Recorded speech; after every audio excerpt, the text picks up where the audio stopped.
Shalom, keluarga muda, dewasa muda, gereja Pentakosta Hayam Wuruk di Yogyakarta. Senang sekali saya bisa bertemu dengan Bapak dan Ibu walau secara online. Perkenalkan, nama saya Jeriel Karis. Saya teman baiknya dari Bapak David Yeremia Elim.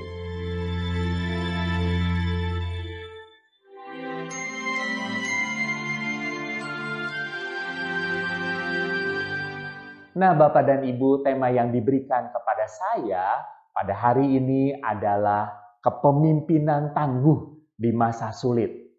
Wow, tema yang berat ya, Bapak dan Ibu, saudara-saudara semua. Nah, biar enak saya panggil teman-teman saja ya. Ya, teman-teman, tema yang sulit yang ingin kita kupas bersama. Nah, tentu kita menyadari, memahami bahwa saat ini adalah masa-masa yang sulit. Tentu masa sulit akibat corona. Nah, di Indonesia sendiri saat ini tidak terasa sudah 90.000 kasus positif. Di seluruh dunia sudah ada 15 juta kasus positif terkena corona. Dan tentu saja saya ikut berbelasungkawa sekiranya ada teman-teman yang memiliki kerabat atau orang yang dicintai yang menjadi korban jiwa dari corona ini. Dan saya juga turut prihatin buat teman-teman yang benar-benar ngalamin masa-masa sulit gara-gara corona ini. Ya teman-teman, corona, kondisi rontok dana, pusing semuanya gara-gara corona. Tapi teman-teman, saya lebih prihatin lagi sama ibu-ibu. Udah sibuk ngurusin rumah tangga, sudah sibuk anaknya sekolah online, harus membimbing, menyiapkan Zoom, menyiapkan, membantu mengerjakan atau memeriksa pekerjaan rumah. Bapaknya malah goes ya.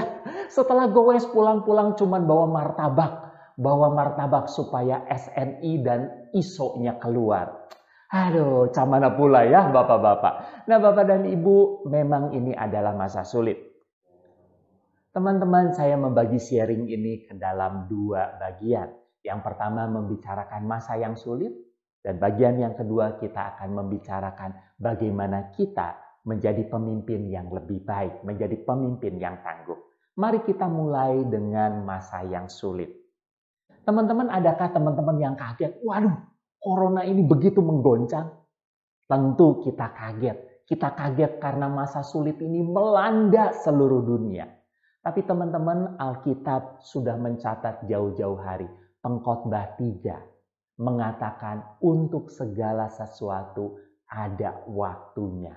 Untuk segala sesuatu di bawah matahari ada masanya. Jadi teman-teman, jangan kaget. Kita memang menghadapi masa yang sulit saat ini. Tapi tenang saja, ada masa yang baik loh yang akan kita jelang. Tapi teman-teman, kita juga harus mawas karena bisa saja masa yang sulit pun terjadi kembali di masa yang akan datang. Teman-teman, kalau kita perhatikan Pengkhotbah pasal ketiga ayat kedua mengatakan ada waktu lahir, ada waktu mati. Ayatnya yang keenam mengatakan ada waktu untuk mencari dan ada waktu untuk membiarkan rugi.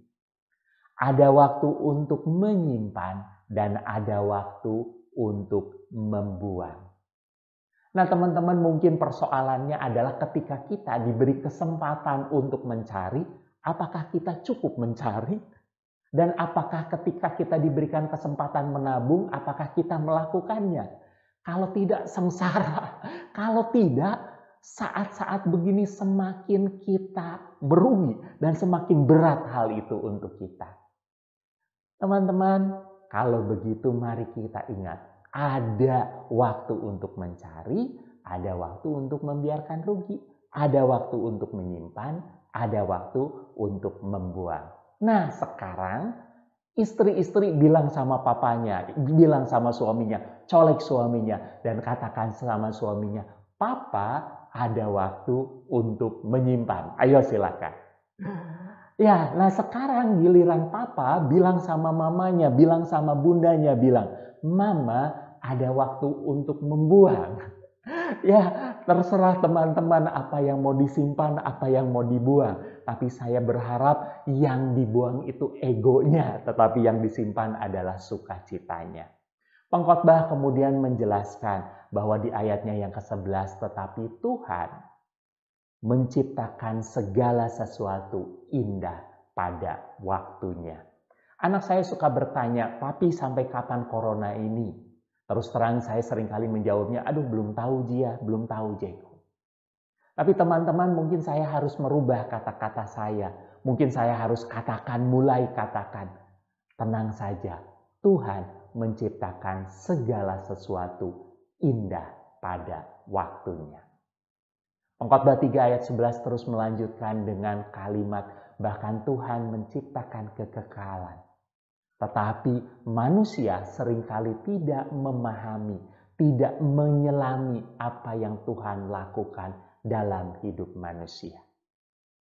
So, bicara soal masa sulit. Masa sulit pasti terjadi. Masa sulit pasti akan berubah jadi indah pada waktunya. Dan selama kita menjalani masa sulit, mari kita menyelami apa yang Tuhan kerjakan dalam hidup kita. Ya teman-teman, tadi bagian pertama. Sekarang mari kita masuk ke bagian kedua, yaitu mengenai kepemimpinan. Teman-teman, kepemimpinan tidaklah pernah bisa dilepaskan dari tugas dan tujuan. Kalau teman-teman punya usaha, tentu saja usaha itu ada tugas yang harus dilakukan dan ada tujuan yang ingin dicapai. Tanpa tugas dan tanpa tujuan tidak ada pemimpin. Kalaupun teman-teman ini bicara soal hobi, pemimpin adalah orang yang mengatakan, "Yuk kita goes ke sana, yuk kita ke Ungaran, yuk kita pergi ke sana." Teman-teman, kepemimpinan selalu bicara soal tujuan, soal tugas yang harus dilakukan, dan kepemimpinan bicara soal memengaruhi orang lain, mengajak orang lain turut serta untuk mencapai tujuan tersebut. Nah teman-teman, bicara soal kepemimpinan tangguh di masa sulit, maka saya ingin mengajak teman-teman nomor 1 untuk kemudian kita selalu ingat tugas dan tujuan kita. Untuk menjadi pemimpin yang tangguh, mari kita ingat nomor 1, tugas dan tujuan kita. Teman-teman, saya terlalu percaya bahwa kita di dunia ini tidak kebetulan. Saya terlalu percaya bahwa kita menjadi anak-anak Tuhan, bisa percaya kepada Tuhan Yesus Kristus, itu bukan kebetulan dan ada tugas dan tujuan yang Tuhan berikan buat kita. Saya terlalu percaya tugas kita itu bukan sekedar survive lewat corona. Saya percaya tugas kita itu bukan sekedar menikmati hidup, jalan-jalan, sehat, kaya, bahagia. Bukan. Ada yang lebih dari itu. Teman-teman, untuk menjadi pemimpin yang tangguh, maka 1, kita harus betul-betul paham tugas dan tujuan kita sebagai anak-anak Tuhan. Teman-teman, saya percaya tugas kita adalah menjadi murid Kristus. Menjadi murid Kristus artinya menghadirkan kerajaan Allah, menyatakan kasih Kristus pada teman-teman yang lain, menyatakan kebenaran, menghadirkan damai sejahtera, menjadi berkat buat lingkungan, menceritakan kebaikan Kristus dalam hidup Anda. Itu adalah tugas kita. Dan kita semakin hari menjadi semakin serupa dengan Kristus. Itu adalah tugas kita. Dan tujuan kita bukan cuma mewariskan sampai generasi ke-7. Tujuan kita itu adalah menikmati hubungan yang indah, hubungan yang intim dengan Tuhan. Baik sekarang di dunia maupun setelah kematian bersamanya dalam kekekalan. Teman-teman, kalau kita paham tujuan kita, kalau kita paham tugas kita, maka kita lebih mampu menjalani kehidupan dengan baik. Kalau Tuhan mengizinkan Anda kaya, jadilah orang kaya yang menjadi murid Kristus. yang menggunakan kekayaannya sesuai dengan kehendak Tuhan. Kalau Anda Tuhan izinkan mengalami masa-masa sulit, kesulitan-kesulitan finansial, jadilah murid Kristus yang tetap setia menanggung beban hidup yang Tuhan percayakan. Teman-teman, jadilah murid Kristus. Itu adalah tugas kita. Teman-teman, hadirkan kerajaan Allah semakin bertumbuh supaya semakin serupa dengan Kristus. Teman-teman, itu adalah tugas dan tujuan kita. Menjadi pemimpin yang tangguh, ingat, nomor 1, selalu ingat tugas dan selalu ingat tujuan kita. Rekan-rekan, poin kedua dari kepemimpinan adalah bicara soal sikap. Teman-teman, saya mengajak kita membuka Alkitab kita dan kita membaca Bilangan 14 ayatnya yang pertama sampai yang ke-9. Bilangan 14 ayatnya yang pertama sampai ke-9. Saya akan bacakan buat Bapak dan Ibu, buat teman-teman semua. Lalu segenap umat itu mengeluarkan suara nyaring, dan bangsa itu menangis pada malam itu.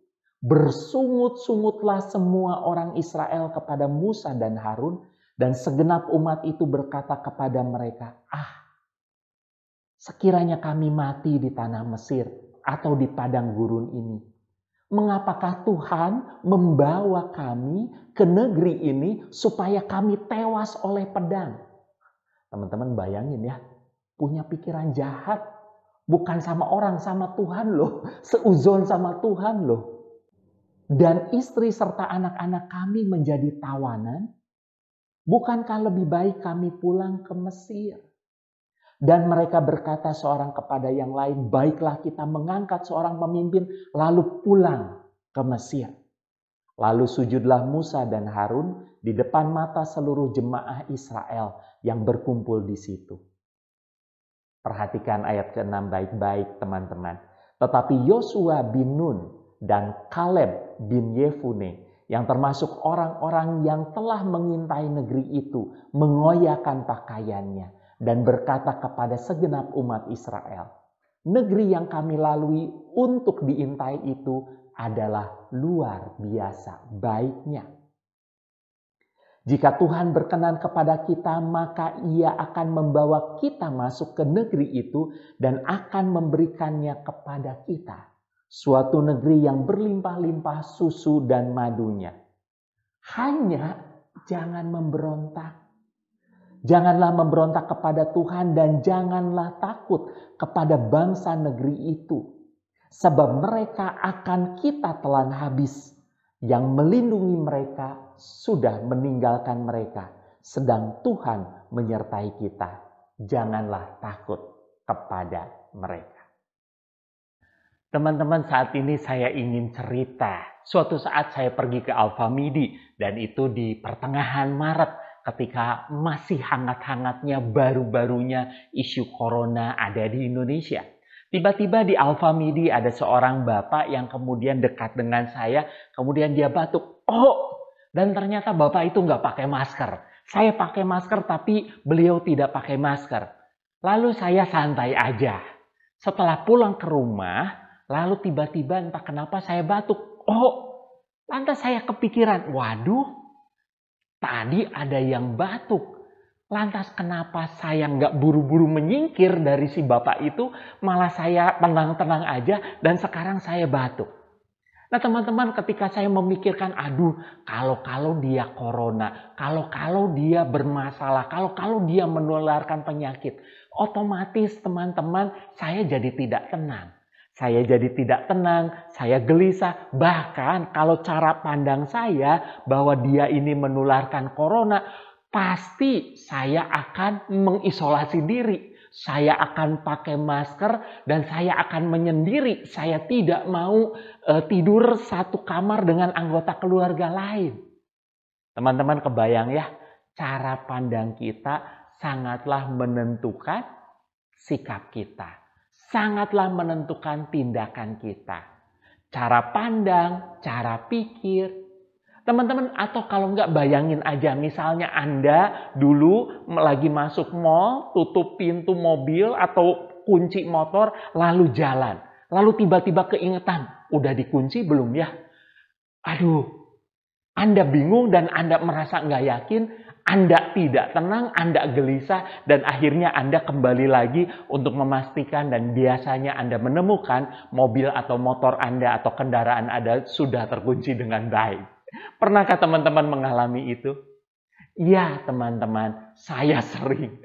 Di sini teman-teman kita belajar bahwa pikiran kita, cara pandang kita sangatlah menentukan sikap dan tindakan kita.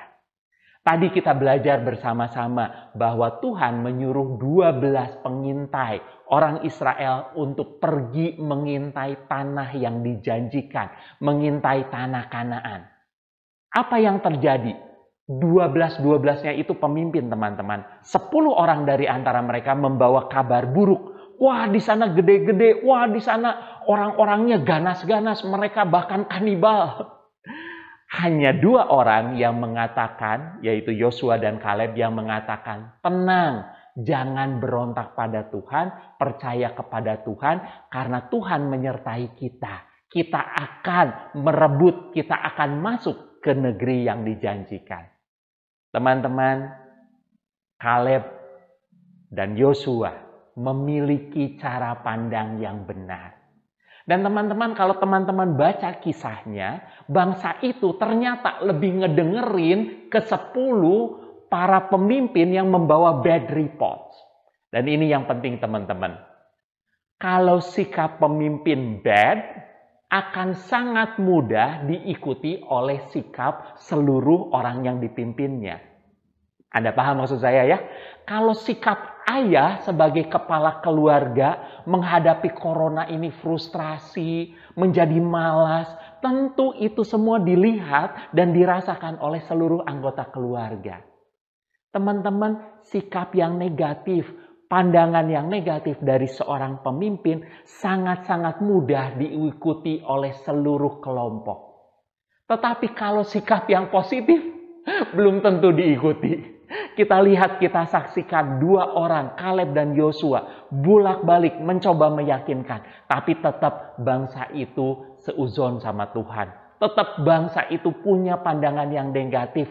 Tetap bangsa itu memikirkan hal-hal yang jelek yang terjadi pada mereka.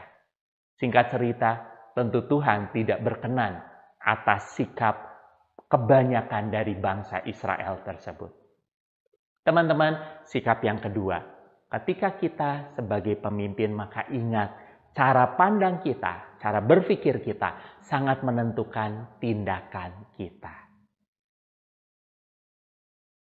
Teman-teman, tentu saja pemimpin adalah manusia. Seringkali pemimpin pun punya ketakutan, kegamangan, punya pikiran-pikiran yang negatif. Teman-teman, apabila air ini menunjukkan, teh ini menunjukkan pikiran-pikiran yang negatif yang dimiliki oleh pemimpin, apa yang perlu kita lakukan? Teman-teman, gampang. Yang perlu kita lakukan adalah mengisinya dengan air putih.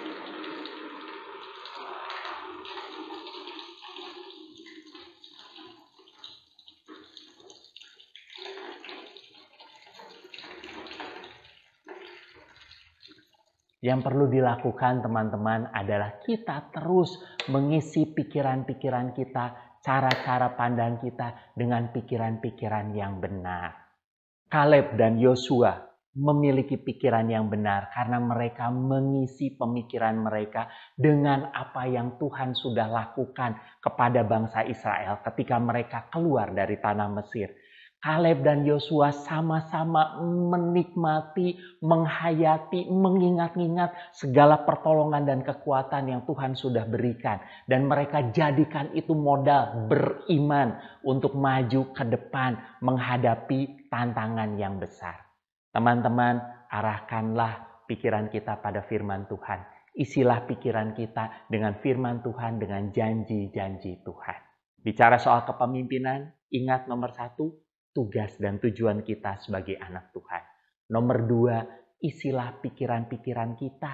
Karena pikiran-pikiran kita menentukan tindakan kita. Isilah dengan pikiran-pikiran yang benar, yang berkenan pada Tuhan. Yang ketiga, kita masuk action. Kaleb dan Yosua tidak tinggal diam ketika bangsa Israel mengeluh. Mereka mengoyakkan pakaiannya dan mereka berusaha memengaruhi bangsa Israel supaya tobat. Bertobat dari mengeluh, bertobat dari sikap negatif mereka dan mulai percaya pada Tuhan. Teman-teman, ketika kita menghadapi masa-masa sulit, mungkin keluarga kita tentu punya banyak pergumulan, ada masalah, ada kekhawatiran. Tugas kita, tugas Anda adalah action. Untuk memberikan ketenangan, untuk mengingatkan kebaikan-kebaikan Tuhan, untuk memengaruhi, untuk membesarkan hati, dan untuk menyerahkan semua kekhawatiran kita pada Tuhan. Teman-teman, action.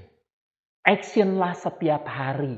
Ketika kita ingin jadi pemimpin yang tangguh, maka setiap hari kita harus memimpin hari itu. Kebanyakan dari kita tidak memimpin hari. Kebanyakan dari kita cuman bangun, jalanin hari, kerja, biasa, usaha, udah malam, bobok lagi. Tapi teman-teman, saya belajar bahwa kita harus secara intensional menjalani setiap hari.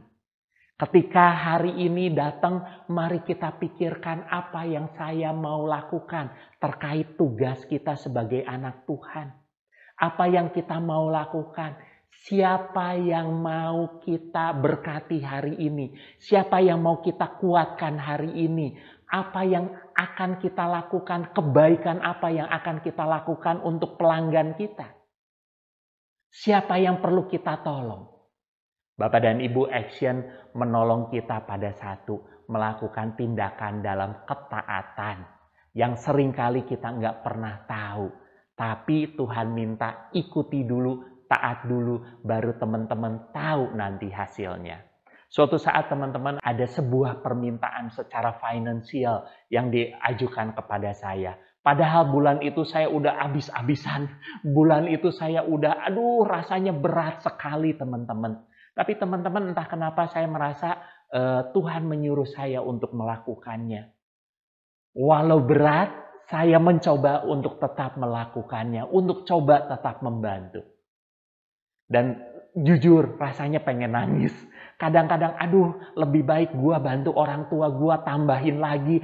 Berkat yang biasa saya berikan, saya tambahin lagi deh. Mendingan buat orang tua daripada buat orang lain. Tapi teman-teman, ternyata apa yang terjadi ketika saya sudah melakukan itu walaupun saya tidak tahu apa yang terjadi. Lalu ketika kesempatan ngobrol dengan orang tua, kemudian orang tua saya bercerita, iya nih papa mama, papi mami baru dapat berkat. Si ini kasih ini, si itu kasih itu, si ini bawain ini. Wow. Teman-teman, kadang saya amazed. Kadang kita cuma mikir untuk diri dan orang yang kita kasihi. Tetapi teman-teman, ketika Tuhan menyuruh teman-teman melakukan sesuatu, just be obedient. Taatlah. Kita nggak pernah tahu, karena hanya satu, Tuhan tahu yang terbaik untuk Anda dan saya.